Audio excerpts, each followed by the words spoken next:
So in this video we'll start your titration for your chemistry AS level, जिसमें बच्चे को सबसे बड़ा मसला ये होता है कि उसे नहीं पता होता है कि टाइट्रेशन कैसे करनी है। भाई एसिड को कहाँ डालना है, अल्कली को कहाँ डालना है, आपकी बीकर टूट जाते हैं, आपके एपरेटस टूट जाते हैं, आपसे हैंडल नहीं हो पाते, सॉल्यूशन वेस्ट हो जाते हैं और फिर एग्जामिनर कहता है कि आपको भाई एक दोबारा मिलेगा सॉल्यूशन, उसके बाद नहीं मिलेगा।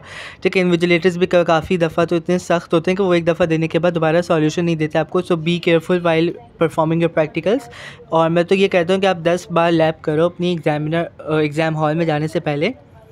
तो मैं आपको बताऊंगा वैसे इस वीडियो में कि आपको टाइट्रेशन करनी कैसे है। आई होप कि आपको समझ आ जाएगा, इतना कोई मुश्किल नहीं है। बस something you need to note down on your registers ताकि आपको पता चल जाए कि भाई किस तरह से स्टेप फॉलो करने। नंबर 1, आपके पास एक स्टैंड होता है, that is a burette stand, जिसमें आपको ब्यूरेट को फिक्स करना है। ठीक है, जिस तरह से आपको डायग्राम में शो किया गया है कि ब्यूरेट को मैंने फिक्स कर लिया और इसमें मैं क्या डालूँगा ना, द मोस्ट चैलेंजिंग थिंग बच्चा वहाँ पे भूल जाता है। इसमें हम डालेंगे एक एसिड का वॉल्यूम। ठीक है, और वॉल्यूम कितनी परसेंट? पूरा इतना पूरा कि ब्यूरेट फुल हो जाए। ठीक है, तो ब्यूरेट फुल हो जाए इतना सारा हम एसिड डाल देंगे। अब अगर आपको HCl दिया हुआ है, हाइड्रोक्लोरिक एसिड, या फिर आपको कोई भी और एसिड दिया हुआ है तो आपको उसको ब्यूरेट में डालना है, उसको कॉनिकल फ्लास्क में नहीं डालना। कॉनिकल फ्लास्क में क्या चीज़ डलेगी? दैट इज़ द बेस और अल्कली, जो कि सोडियम हाइड्रोक्साइड होती है। सल्फ्यूरिक एसिड तो ब्यूरेट में आती है। सोडियम हाइड्रोक्साइड या फिर पोटेशियम हाइड्रोक्साइड या इस तरीके की अल्कली जो आपको दिए जाते हैं, whatever the alkali given to you, उसका नाम भी ऑब्वियसली लिखा हुआ होगा और will be mention in the question कि ये अल्कली है, तो आपको उसको कॉनिकल फ्लास्क में डालना है। और ये पूरा रिएक्शन जो है अल्कली एसिड का, आप केमिस्ट्री में पढ़ के आए हो, एसिड अल्कली रिएक्ट करते तो प्रोडक्ट में वाटर बनता है और एक सॉल्ट बनती है। So this is called overall reaction as neutralization. वो जो न्यूट्रलाइजेशन होगा कहाँ पर? जहाँ पर आप अल्कली में एसिड को ऐड कर रहे हो। और सिर्फ एसिड को ऐड नहीं करते हम, कभी कभार इसके क्या कहते हैं उसे, कभी कभार हम इंडिकेटर भी यूज़ करते हैं। ज़्यादातर वैसे तो आपके कैम्ब्रिज में आपको इंडिकेटर यूज़ करवाए जाते हैं मिथाइल ऑरेंज, लेकिन आपके पास दूसरे अगर इंडिकेटर्स होंगे तो उसके भी आपको 3 से 4 ड्रॉप्स डालनी है। अच्छा, अगर आपको लगे 3 ड्रॉप्स काफ़ी हैं, सो इट्स ओके, आप 4 भी डाल सकते हो, but don't do the excess one. Like ये नहीं कि इंडिकेटर थोड़ा ज़्यादा डाल दो, 5-6 ड्रॉप डाल दो।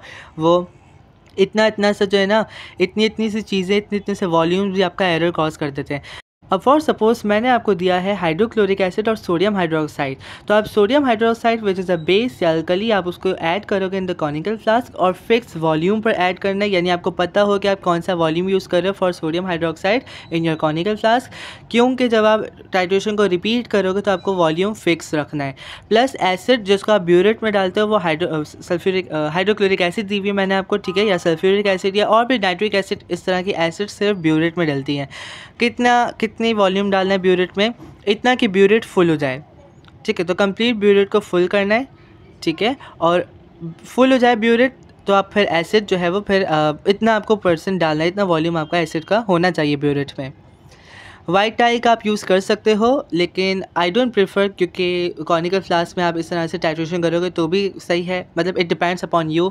आपको एक पिपेट भी दी जाती है जो आप टाइट्रेशन में यूज़ करते हो। पिपेट के अंदर fix volume of alkali measured and placed in flask. ठीक है, यानी आप पिपेट का यूज़ कर रहे हो, आप पिपेट के थ्रू जो है कॉनिकल फ्लास्क में क्या ऐड करोगे?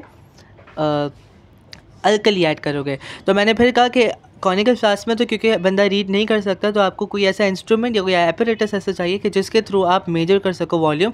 तो मैं पिपेट लूँगा विच इज़ 25 ml, जिसमें से हम लोग क्या करेंगे, सोडियम हाइड्रोक्साइड या जो भी अल्कली होगा उसका वॉल्यूम आप पिपेट के थ्रू ऐड करोगे इनटू द कॉनिकल फ्लास्क। और फिर आप क्या करोगे, आहिस्ता से ब्यूरेट के जो नीचे वाली ये टिप है इसको आहिस्ता से ओपन करोगे, बहुत आराम से ओपन करना है।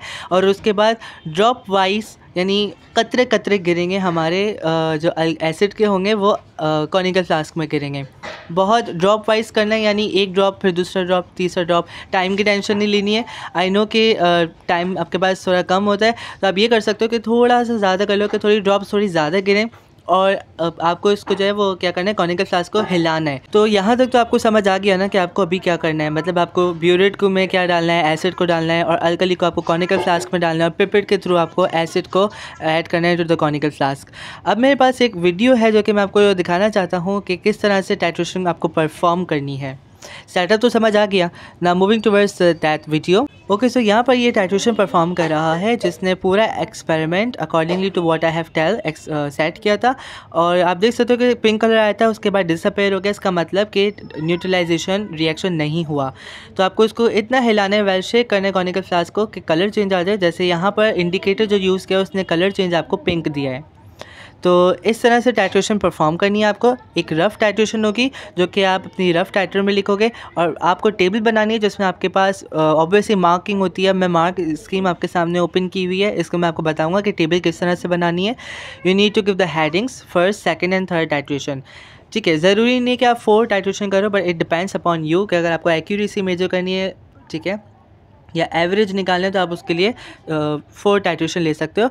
सो यहाँ पर क्या लिखा हुआ है, a single table with 4 headings for result on page 4 with indication of the 4 items of data to be recorded। ये volume of FA1 which is in centimeter, centimeter cube, volume of water which is in centimeter cube, time in seconds and rate which is in mole per decimeter cube per second। ठीक है, सो इसका आपको 1 mark मिलेगा। And the 2 specified experiment carried out, यानी आपको 2 titration तो लाजमी लिखना है। आप 3 कर रहे हो या 4 कर रहे हो तो वो भी लिखो, लेकिन 2 कम अज़ कम लिखना है to get 1 mark. Correct heading and units for 4 required items of data. ठीक है, अगर आपने ये चारों चीज़ें कंप्लीट की हुई हैं जो कि एग्जामिनर ने पूछा है तो आपको 1 मार्क और मिलेगा, which is volume of FA1 used, and इसका SI यूनिट जो कि सेंटीमीटर क्यूब है। ठीक है, और volume of distilled water which is in centimetre cube, reaction time which is in seconds, and rate which is in mole per decimetre cube पर second, या फिर आप रेट का सिंपल पर सेकेंड भी लिख सकते हो, that's acceptable. Okay, precision of the data, it's very important. Precision लाजमी देनी है, अगर नहीं दी तो 1 मार्क तो वैसे ही चला गया, बिकॉज आप जो ब्यूरेट यूज़ कर रहे हो तो उसका आपको प्रिसीशन भी देना पड़ता है। All volumes recorded to do 2 decimal place with the final digit being 0 और 5 सेंटीमीटर क्यूब। इसका मतलब है कि टाइट्रेशन आपका सिर्फ 2 डेसिमल प्लेस पर होती है। ठीक है, 2 डेसिमल प्लेस पर होगी जिसमें फाइनल डिजिट होगा 0 या 5, लाइक 52.05 या 52.50 या 52.10। ठीक है, इस तरह से आपको टाइट्रेशन परफॉर्म करनी है अपनी 2 डेसिमल प्लेस। और all times to the nearest second. सही है, अपना टाइम को भी आप जो वॉच आवर में लिखा हुआ है वही आपको स्टॉप वॉच में जो लिखा हुआ है वही आपको टेबल में लिखना है, इसका 1 मार्क है। ठीक है, now what they are trying to say, 3 additional volumes chosen with intervals not less than 2.00 centimetre cube, ये भी ठीक है। No volume less than 12.50 centimetre cube. अच्छा, ये सारी इंस्ट्रक्शंस आपको याद रखनी होंगी, तो भी मैं कह रहा हूँ कि मार्क्स की पढ़ो। ज़रूरी नहीं है कि तुम लोग सिर्फ जो है वो प्रैक्टिकल परफॉर्म करते रहो, तुम लोगों के मार्क्स तुम लोगों को मिले ही ना। तुम ये सोचो कि भाई क्यों नहीं मिले, क्योंकि रूल्स भी फॉलो करने होते हैं। सिर्फ ये नहीं कि प्रैक्टिकल परफॉर्म करके आप लिख रहे हो जो चीज़ें पूछी जा रही हैं। You need to also focus on your marks scheme and examiner report. तो एग्जामिनर रिपोर्ट भी लाजमी देख लेना। All rates correctly calculated using 1000 upon time to minimum two, सही है, 2 सिग्निफिकेंट फिगर, सही है। इसका मतलब ये है कि ये जो आपको रूल्स लिखे हुए हैं ये आपको फॉलो करने होंगे। और ये बहुत इंपॉर्टेंट टेबल है जिसमें एक मार्क आपको एक इंस्ट्रक्शन का आपको मिल रहा है।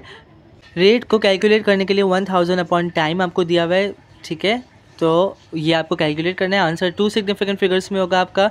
ठीक है, 2 सिग्निफिकेंट फिगर्स या 2 डेसिमल प्लेस, ये बात हमेशा याद रहे फॉर योर पेपर 3। पेपर 3 में कुछ चीज़ें हैं जो सारे पेपर से हट कर है, because it is a practical, so you need to focus on it also. Reaction time decreases as volume of FA1 increases for all 5 experiment। ये बहुत इंपॉर्टेंट है। अगर ये हो रहा है ट्रेंड फॉलो तो फिर आपको 1 मार्क मिलेगा, अगर ट्रेंड फॉलो नहीं हो रहा तो मार्क नहीं मिलेगा। What they are trying to say कि रिएक्शन टाइम कम हो रहा है जैसे जैसे आप FA1 का वॉल्यूम इंक्रीज़ कर रहे हो, और अगर ऐसा नहीं हो रहा तो फिर आपकी रीडिंग्स गलत आ रही हैं and you will never get 1 mark. तो आपको ट्रेंड शो करना है कि क्या चीज़ डिक्रीज़ करने से क्या चीज़ इंक्रीज़ हो रही है। ठीक है, so this is all about the data. और लास्ट भी बहुत इंपॉर्टेंट है, examiner corrects time if necessary to the nearest second for experiment 1 and experiment 2। Experiment 1 और एक्सपेरिमेंट 2 का मतलब है कि आप जो पहली टाइट्रेशन कर रहे हो वो रफ़ टाइट्रेशन नहीं है, वो फर्स्ट टाइट्रेशन यानी रफ़ के बाद जो करते हो। ठीक है, एक और बात मोस्ट इंपॉर्टेंट यहाँ पर आती है रेशो का। ठीक है, पता होना चाहिए आपको।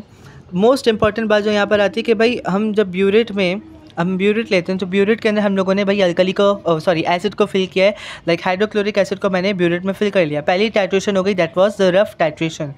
अब क्या करना है मुझे, क्या मुझे दोबारा से लाइक आई नो कि मैंने कॉनिकल फ्लास्क लिया, कॉनिकल फ्लास्क के अंदर मैंने जो बेस ली थी या एल्कली ली थी उसमें मैंने ऐड कर दिया था indicator methyl orange for example, और मेरा कलर चेंज आ गया। तो मैंने भाई कॉनिकल फ्लास्क को वॉश किया विद डिस्टिल्ड वाटर, ठीक है, बहुत अच्छे से वॉश किया। आप टैप वाटर से भी वॉश करके फिर डिस्टिल्ड वाटर से थोड़ा सा वॉश कर लो, ठीक है। इट्स ऑल अपॉन यू भाई, आप कैसा कर रहे हो, बस your answer must be correct, your table must be correct, ठीक। उसके बाद क्या करना है, आपको दोबारा से ये एक्सपेरिमेंट रिपीट करना है। पिपेट लेनी है, पिपेट के थ्रू आपको जो अल्कली है उसको कॉनिकल फ्लास्क में डालना है, और आपको एसिड को फुल नहीं करना। एसिड में दोबारा ब्यूरेट में दोबारा एसिड नहीं डालनी। क्यों? क्योंकि आपका जो वॉल्यूम होगा वो अराउंड 25 या 35 होगा, या इवन अगर कह लो तो 44 सेंटीमीटर क्यूब होगा। अगर तो आधी से ज़्यादा आपकी जो ब्यूरेट है, आधी से ज़्यादा ब्यूरेट आपकी ज़ाया हो गई, यानी आधी से ज़्यादा ब्यूरेट में आपकी वॉल्यूम है ही नहीं और सिर्फ थोड़ा सा वॉल्यूम आपका बचा एसिड का, तो फिर आप एसिड ऐड करोगे कितना, टिल ज़ीरो, कम्प्लीटली ब्यूरेट को फिल कर दोगे। और अगर आपका 50% या 50% से ज़्यादा आपका acid remain in your burette, तो आप दोबारा उसको फिल नहीं करोगे। सही है, मैंने ऐसे कर लिया। अब मैंने दोबारा से फर्स्ट टाइट्रेशन कर ली, मेरी फर्स्ट टाइट्रेशन कंप्लीट हो गई, और मेरे पास जो ब्यूरेट का वॉल्यूम आ रहा है वो आ रहा है फॉर सपोज 64 सेंटीमीटर क्यूब। तो आधी से ज़्यादा मेरी ब्यूरेट वेस्ट हो गई, लेकिन अभी भी मेरे पास इतना वॉल्यूम है 63, जिसको मैं कह सकता हूँ कि भाई सही है ये। और फिर मैं दोबारा से दूसरी टाइट्रेशन करूँगा which is your second titration, ठीक है। इट्स अपॉन मी कि आप ब्यूरेट को दोबारा भरो या ना भरो, ये कोई आपका वो कॉज नहीं करता, एरर कॉज नहीं करता, लेकिन एक्यूरेसी इंश्योर करने के लिए हम लोग ये चीज़ें बस कर रहे होते हैं। तो आपको क्या करना है, उसके बाद मैंने दोबारा से सेकंड टाइट्रेशन कर ली। अब मेरे पास वॉल्यूम बहुत कम है, ठीक है, बहुत कम वॉल्यूम रिमेन हो गया मेरे पास। तो अब क्या करूँगा, मैं एसिड को ब्यूरेट में फुल करूँगा जब तक कि ब्यूरेट फुल ना हो जाए, ठीक है। तो मैं एसिड को ब्यूरेट में फिल किया जब तक ब्यूरेट फुल ना हो जाए, और जब फुल हो जाएगी तो उसके बाद मैं दोबारा से थर्ड टाइट्रेशन करूँगा। अगर तो ये तीनों टाइट्रेशन मैंने कर लिया, मुझे लगा है मेरा आंसर सही आ रहा है, तो ठीक है, फिर मैं इनका एवरेज निकालूंगा। लेकिन मेरी मर्ज़ी है कि मैं 4 टाइट्रेशन कर रहा हूँ, यानी चौथी टाइट्रेशन कर रहा हूँ टू इंश्योर द एक्यूरेसी, ठीक है। लेकिन बच्चा प्रेफर करता है कि वो नहीं करे इस चीज़ को क्योंकि टाइम कम होता है, लेकिन यू नीड टू डू, आप कर सकते हो एक्यूरेसी के लिए, इंश्योर करने के लिए, ठीक है। बाकी इट्स ऑल अपॉन यू, कैसे आप परफॉर्म करोगे अपना प्रैक्टिकल। सो टाइट्रेशन यहाँ तक ही है बस, और इसके अलावा कोई रॉकेट साइंस नहीं है। जस्ट मेक श्योर कि आप टाइट्रेशन करो, पहली दूसरी दफ़ा तो नहीं होगी, लेकिन कुछ रूल्स मैंने बता दिए, इनको रजिस्टर पर लिख लेना कि किस में कौन से एपरेटस में क्या चीज़ डलेगी, और वॉल्यूम आपको ही फिक्स रखना है अपना। अगर आप पिपेट का वॉल्यूम यूज़ कर रहे हो तो पिपेट का वॉल्यूम फिक्स होता है, तो आप उतने फिक्स वॉल्यूम पर जो है वो अपने एसिड को लोगे और उसको कॉनिकल फ्लास्क में डालोगे, सॉरी अल्कली को लोगे और उसको कॉनिकल फ्लास्क में डालोगे, और एसिड को आप ब्यूरेट में डालोगे, तो आपको वॉल्यूम बहुत अच्छे से मेजर करना होगा। बाकी इसकी एक छोटी सी टिप मैं देना चाहता हूँ, अक्सर ऐसा होता है कि टाइम बहुत कम बचता है, लाइक 10 मिनट या 5 मिनट बचते हैं या 15 मिनट बचते हैं, तो कुछ बच्चे होते हैं बहुत जीनियस, और I give you the tip, लेकिन ऐसा हो नहीं, मैं ये प्रे करता हूँ आप लोगों के लिए कि ऐसा हो नहीं कभी।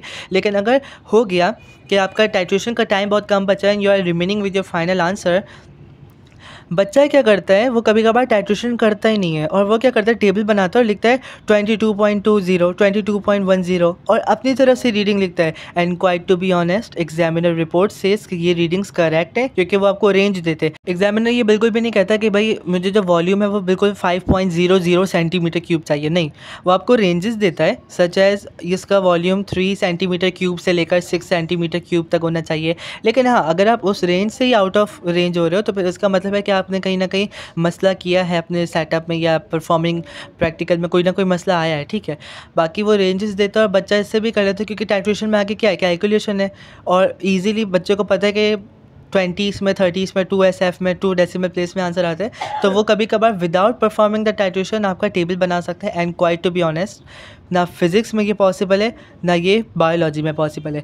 बायोलॉजी में आपको परफॉर्म करना होता है अपना प्रैक्टिकल, फिजिक्स में आपको परफॉर्म करना होता है टू इंश्योर द एक्यूरेसी, लेकिन केमिस्ट्री में आप ये अगर टाइट्रेशन परफॉर्म नहीं भी करोगे तब भी आपका काम चल जाएगा। फोकस किस पर करना है, अपने पेपर पर। आप जो भी सॉल्यूशन बना रहे हो, आपने जो भी टाइट्रेशन किया, आपने जो भी सॉल्यूशन अभी बनाए हैं, वो एग्जामिनर के पास नहीं जाते।